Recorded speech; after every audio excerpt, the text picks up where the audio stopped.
This is a true story. When I was driving here today to talk to you guys, I saw this deer, and he was by the housing development, you know, the like one right next door, the Del Webb one. And I was just like rounding the corner. I'm like, oh no, I'm late. I got to get here on time. And this deer like pops up out of the weeds, and it's got like leaves in its mouth. And I'm like, what's that deer doing? And it's just kind of chewing the leaves peacefully. And we made this like eye to eye soul contact. And I was like, you know what? This is going to be really good. So I hope you, like that deer, are looking into my soul and feeling this at your small group. I'm saying this because we know you mock the people on these videos. I want to give you a target right away so you can listen. Yeah, it's great. Let's talk about Daniel 5. We're excited to be here. We are very excited. We are talking about Daniel 5, chapter 5 this week, and Ben is going to give us a little bit of backstory to start us off. Surprisingly, Daniel 5 is not about dressing identically to your spouse, though if you want to do that, we certainly wouldn't judge you. Yes. I left the house first this morning. I didn't know. So in Daniel 4, we saw how Nebuchadnezzar went a little bit crazy because he was so prideful. He like lifted himself up and he's like, I've beat all these nations, I've defeated all these gods. And the God of Israel's like, no, you didn't. Act like an animal for a few days. And so he like eats grass. That's a real literal thing in your Bible. You need to be excited about that. Well, it was a powerful lesson because Nebuchadnezzar came back to his senses and repented and acknowledged God as the true God. In Daniel 5, his successor, a guy named Belshazzar, who's technically his grandson, but it's a little complicated, so trust us. And it's also Belshazzar, not Belteshazzar, which is a little confusing because Daniel's Babylonian name is Belteshazzar. Belshazzar? But Belshazzar is the king we're talking about today. So that threw me off a little bit. It's okay if it didn't throw you off, but it did for me. Also different from the name Shazam, which is the thing they say Gomer Pyle, I think, right? Shazam. It's not the same thing. But Belshazzar. Belshazzar. King Bel. King Bel. Let's call him King Bel because we're on familiar terms. So King Bel decides to throw a feast one night. Here's why.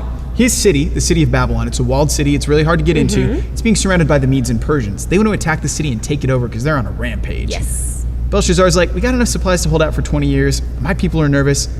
Let's like show how awesome we are. So he throws a banquet for all his like official people. And for the silverware, he says, let's bring out the silver cups and plates and stuff that we stole from the temple of Israel when we like ransacked it a couple years ago. Kind of saying like, hey, we defeated one god already. You don't need to worry about these people's gods. They're fools.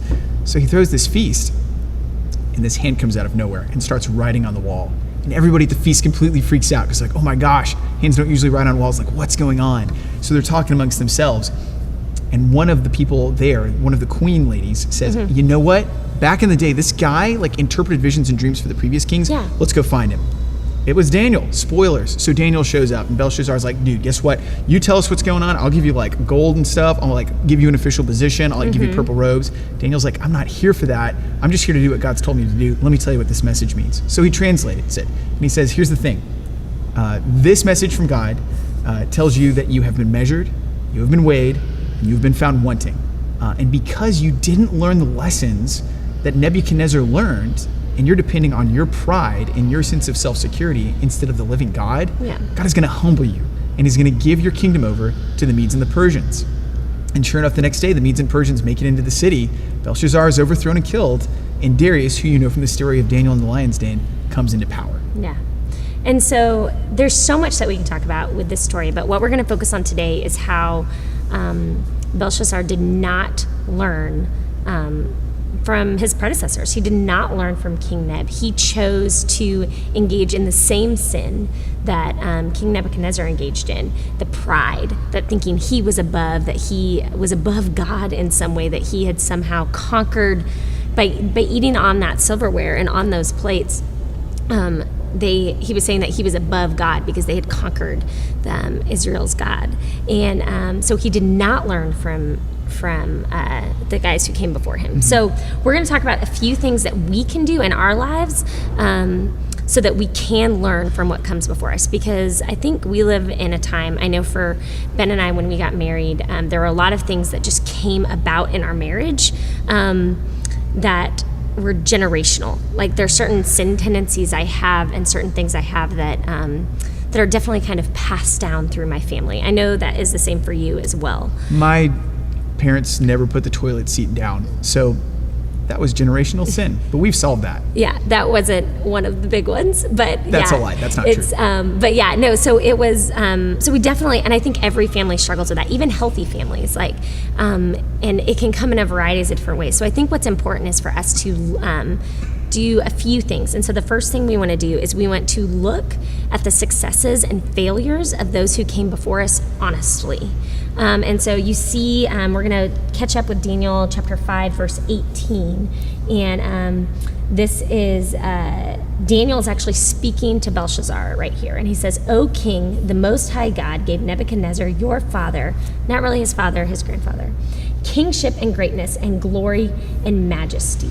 And so right there he's saying, hey, Nebuchadnezzar had glory and majesty and greatness, but it was given to him by the king. So that is the success of Nebuchadnezzar that Belshazzar chose not to look at. And then here is a failure of Nebuchadnezzar that it talks about in verse 21. And you guys talked about this last week with Wally. And it said, "He was driven from among the children of mankind, and his mind was made like that of a beast, and his dwelling was with the wild donkeys. He was fed grass like an ox, and his body was wet with the dew of heaven, until he knew that the Most High God rules the kingdom of mankind and sets it over it whom he will." I just want to pause and point out, he hung out with donkeys. Yeah, it's crazy. That was his life. Yeah. And so what can we learn from him in that situation, Ben? I think the big thing is that God wanted him to understand his place, and God was Yeah. not afraid to teach that lesson in a compelling way. The interesting thing is, Nebuchadnezzar was restored after this season of insanity. Yeah. God brought him back and gave him his kingdom and authority again. And from then on, the Bible tells us that Nebuchadnezzar respected the God of Israel. If Yeah. he didn't outright worship him, he at least acknowledged his power and didn't mess with him again. Well, and one of the other successes that it has when you going back on there, the reason why he was returned to his glory and majesty is because he sought and praised the Lord and recognized God for who he was and put him in the right place, the rightful place, the most high place. And so those were two things. Like, a failure that Nebuchadnezzar had was his pride, but then a success that he had was choosing to acknowledge God in the right place. And so those were both things that Belshazzar could have looked at and learned from, but he chose not to. So when we look at our own family, we can look at the successes and the failures of those who have come before us and look at them honestly. Like, I think for me, my grandfather, he died before I was ever even born. And so for a lot of my life, no one ever, he was only praised, which isn't a bad thing. He was a wonderful man, but he was not perfect. And so for a long time, everything was held up against my grandpa because he was perfect. And he was like this unattainable standard. And it wasn't until I became an adult when we really started to look at his life and examine it and understand that there were some shortcomings there. And that didn't ruin his legacy in any way, but it was important to make sure that we don't make those same mistakes as we move forward, if that makes any sense. And so first thing you want to do is you actually want to take an honest look, right, at the people in your life that have come before you, which Belshazzar did not do. The second thing you want to do is you want to humble yourself and recognize where you might be failing too. That is hard because it requires self-introspection. Is that the right word there? That sounds exactly There we right. go. Yeah, it requires you to look at yourself and acknowledge your shortcomings, which doesn't always feel good. I like to think I'm great. I do too. Yeah, it's hard. That's why we're married. And so, yeah, because Ben's pretty good at pointing out things where I fail, and I'm pretty good at doing that for him. It's our spiritual gifts. Yeah, right. But I love this because in chapter 5, verse 22, it says, "And you, his son," this is Daniel once again speaking to Belshazzar, "and you, his son, Belshazzar, have not humbled your heart, though you knew all of this." So here's the deal. Belshazzar actually knew all these things about his grandfather and the way he ruled, but he chose not to humble his heart and chose not to learn from those things. So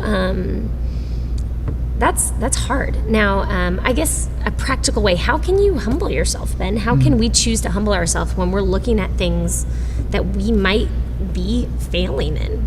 I think a practical example comes from Daniel's life, what we've seen so far. Number one, he was in fellowship with other people who knew and pursued God. When you saw the stories early on of Shadrach, Meshach, and Abednego, they chose not to eat the foods that were offered to them. Also, you saw Shadrach, Meshach, and Abednego be faithful in the face of the fiery furnace. So Daniel was surrounded by accountability. And also, Daniel maintained a connection to God. Yeah. We'll see this in chapter 6. He's going to get in trouble because he prays faithfully to the God of Israel, and that reminds him of his place. You have to nurture that connection. A relationship with God It's a lot like being on a river. It's easy to float away from the source if you're not paddling towards it. So you've got to be intentional and mindful. Daniel was, Belshazzar was not. Well, and I think, too, one thing you said that stuck out to me is the fact that I feel like the closer in connection you are with God, the more correctly you see yourself in your place, and it's a lot easier to be humble. When I start drifting from the Lord, I start to think of myself in a more high and mighty way, when really that's reserved for God. And so I think that's very true. I think when you start to have that correct relationship and that, or when you have that consistent relationship with the Lord, you understand your place correctly. Maybe that's a better way to say it. That makes sense. And then the final thing that I want to put out to you guys is, once you've taken a look at, looked at the shortcomings of those who have come before you, not in like a dishonoring or like negative way, but in an honest way. And once you've chosen to humble yourself and recognize where you might have fallen short, you need to implement those lessons that they learned. Nebuchadnezzar fell in his pride, and then he learned the lesson. King Belshazzar did not. He just lived in pride, and he was humbled to the point of death. I mean, he was killed. And so so you need to look at the lessons that people have learned and choose to implement them in your life. I know for me, some people are just doers, and they have to like experience it themselves before they can truly learn a lesson.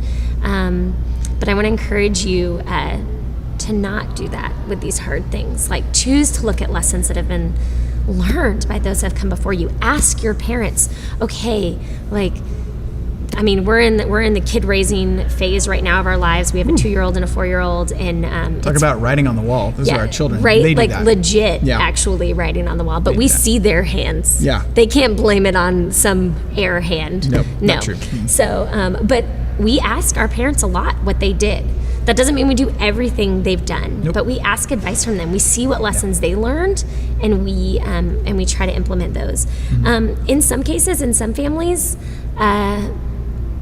there might be ancestors in your life, people who've come before you, parents, grandparents, who did not learn the lesson, where it did lead to their demise in some way. And that's hard, because it feels like, well, they didn't learn a lesson. How do I implement it myself? And I want to encourage you that at the end of the day, just like Daniel consistently went back to the Lord and went back to the teachings of God, I want to encourage you to use the Bible as your standard, as what to go back to and where to learn those lessons from. And that's even if your parents learned good lessons, I guess, that you always want to measure it up against the scripture to make sure that it's true and right. And well, there's an interesting contrast here, because Daniel points out to Belshazzar, you didn't learn from your father or your mentor, so to speak.